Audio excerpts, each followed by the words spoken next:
ओम श्री गुरुवे नमः। ओम श्री गुरुवे नमः। ओम श्री गुरुवे नमः। द डार्क लाइट चैनल पर आप सभी मित्रों का आज की प्रश्नोत्तर चर्चा में मैं स्वागत करता हूं। आदरणीय मित्रों, जैसा कि आप जानते हैं, इस चैनल पर हम प्रश्नोत्तर चर्चा लेकर आते हैं। उन्हीं प्रश्नों को हम चर्चा का हिस्सा बनाते हैं जो अधिकांश मित्रों के एक जैसे प्रश्न होते हैं। पिछले कई दिनों से हम मंत्र विज्ञान पर चर्चा कर रहे हैं, क्योंकि पिछले एक वर्ष से मंत्र विज्ञान को जानने से संबंधित हजारों मित्रों के व्हाट्सएप के माध्यम से मेरे पास प्रश्न आए हैं। आदरणीय मित्रों, हमारे 3 चैनल हैं, अवेकनिंग इनर सेल्फ, बाबा जी कहो और the dark light. The dark light channel पर हम हमेशा प्रश्नोत्तर चर्चा लेकर आते हैं और बाकी जो 2 हमारे चैनल हैं उन पर हम कोई ना कोई सीरीज चलाते हैं। आपके भी यदि प्रश्न हैं तो आप अपने प्रश्न निसंकोच कर सकते हैं। प्रत्येक वीडियो के डिस्क्रिप्शन में एक व्हाट्सएप नंबर हमारे द्वारा प्रेषित किया गया है, उस व्हाट्सएप पर आप अपना प्रश्न लिखकर छोड़ सकते हैं। आदरणीय मित्रों, प्रत्येक वीडियो के डिस्क्रिप्शन में एक व्हाट्सएप चैनल का भी लिंक हम डालते हैं। यदि आपको हमारे वीडियो के नोटिफिकेशन नहीं मिल रहे हैं और आपको हमारे वीडियो अच्छे लगते हैं तो आप उस व्हाट्सएप चैनल को सब्सक्राइब कर लेंगे। किसी भी चैनल पे जब भी हमारा कोई वीडियो आता है, विदिन ए सेकंड आपको हमारे वीडियो का लिंक प्राप्त हो जाएगा। आज मैं एक बहुत ही शक्तिशाली मंत्र आपके समक्ष बताने वाला हूं। बहुत से मित्रों को ऐसी समस्या आ जाती है कि भोजन ग्रहण करते हैं, जब तक भोजन ग्रहण नहीं किया तब तक खूब टूट के भूख लगी हुई है। भोजन ग्रहण करते से ही पेट में अफारा आना शुरू हो जाता है, पेट फूलना शुरू हो जाता है। भोजन ग्रहण करने के घंटों पश्चात भी ऐसा लगता है जैसे पेट में भोजन वैसा ही रखा है। हमारे ऋषियों ने, मनीषियों ने कुछ साबर मंत्र ऐसे सिद्ध करके रखे हैं जिन मंत्रों का यदि हम श्रद्धापूर्वक प्रयोग करेंगे तो जिस कार्य को हल करने से संबंधित वह मंत्र बना है वह कार्य निश्चित रूप से हो जाता है, यानी कि वह समस्या निश्चित रूप से हल हो जाती है। वैसा ही एक साबर मंत्र है। जब आप भोजन ग्रहण कर लेते हैं, भोजन ग्रहण करने के पश्चात यदि आपको ऐसा लगता है कि आपके पेट में भोजन वैसा ही रखा है, इंडाइजेशन हो गया है, भोजन डाइजेस्ट नहीं हो रहा है, पेट में दर्द है, गैस बन रही है, बेचैनी बढ़ रही है, और जब तक आप भोजन ना किए थे तब तक आपको खूब भूख लगी थी, लेकिन भोजन ग्रहण करने के पश्चात इस प्रकार के सब उपद्रव हो रहे हैं, तो आप इस मंत्र का उच्चारण कर सकते हैं। जो मंत्र मैं बता रहा हूं यह स्वयं सिद्ध मंत्र है, स्वयं सिद्ध साबर मंत्र है, यानी कि यह सिद्ध मंत्र पहले से ही है, इसको आपको सिद्ध करने की आवश्यकता नहीं है। जिस दिन पहली बार आप इस मंत्र का उच्चारण करें उस दिन आप इसकी एक माला कर लें, यानी कि 108 टाइम आप इस मंत्र का उच्चारण कर लें। धूप इत्यादि, दीपक इत्यादि जला के, जो भी आपके देवता हैं, जो भी आपके कुल देवता हैं, जिन देवता के प्रति आप भक्ति भाव है, उन सभी देवताओं का स्मरण करते हुए आप एक दीपक जला के, धूप अगरबत्ती जला के, उत्तर दिशा की तरफ मुंह करके 108 टाइम इस मंत्र का उच्चारण करेंगे तो यह आपके श्वासों के साथ भी सिद्ध हो जाएगा। यूं तो जितने भी साबर मंत्र है वह स्वयं सिद्ध ही होते हैं। आदरणीय मित्रों, पीछे जो कई मंत्रों पर हमने चर्चा की है, साबर मंत्र क्या होते हैं, किस प्रकार से साबर मंत्र की ऊर्जा कार्य करती है, इस पर मैंने विस्तार से चर्चा की है। आज मैं केवल मंत्र बताऊंगा, उसका लाभ बताऊंगा, उसका तरीका बताऊंगा, ज्यादा विस्तार में हम नहीं जाएंगे। हालांकि मैं समझता हूं कि जब तक किसी भी वस्तु के सूक्ष्म विज्ञान में हम प्रवेश नहीं करेंगे तब तक हमारी उस पर श्रद्धा नहीं जमेगी। किसी भी मंत्र के पीछे एक विज्ञान होता है, उस विज्ञान को जब हम जान लेते हैं तो उस मंत्र के प्रति हमारी श्रद्धा बढ़ती है कि किस विज्ञान के तहत वह मंत्र कार्य करता है। लेकिन बहुत से मित्रों की रुचि उसमें नहीं है, जिन मित्रों को साबर मंत्र कैसे कार्य करते हैं यह जानना है और साबर मंत्रों की उत्पत्ति कैसे हुई है जानना है, तो इसी चैनल पर पीछे जो 2-3 चर्चाएं हमारी हुई है उन वीडियो को आप देख सकते हैं और साबर मंत्रों के विज्ञान को समझ सकते हैं। मंत्र इस प्रकार है, ओम नमो आदेश गुरु को अग सत्यम कुंभकर्णम च शांति च वडवानलय आहार पाचनार्थार्य समृत भीमस्य पंचकमय स्फुरो मंत्र ईश्वरो वाचा। यह मंत्र है। जब मैं इस मंत्र को अभी उच्चारित कर रहा हूं, मैं स्क्रीन पर भी इस मंत्र को लिखकर आपके समक्ष चला दूंगा ताकि आप इस मंत्र को नोट कर लें।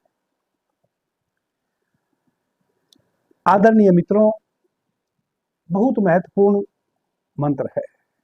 आदरणीय मित्रों, साबर मंत्र 2-3 भाषाओं का सम्मिश्रण से बनते हैं। भगवान बुद्ध और महावीर के समय से साबर मंत्रों का उपयोग किया जा रहा है। इधर सर्वाधिक साबर मंत्रों का उपयोग किया है गुरु मच्छिंद्र नाथ जी ने, जो गुरु गोरखनाथ जी के गुरु थे। और गुरु गोरखनाथ जी ने तो इतने साबर मंत्रों को इजाद किया, इतने साबर मंत्रों का निर्माण किया कि लोग कहने लगे गोरख धंधा। गुरु गोरखनाथ जी के समक्ष जैसा भी व्यक्ति आ जाता और उसको जो रुच जाता, जो जिस कार्य को वह कर पाता, गुरु गोरखनाथ जी उसको वैसा ही मंत्र बता देते सिद्ध करके।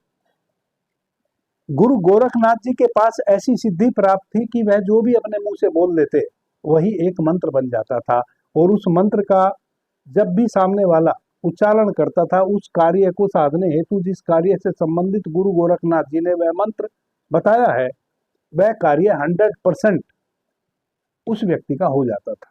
इसी प्रकार से यह साबर मंत्र है।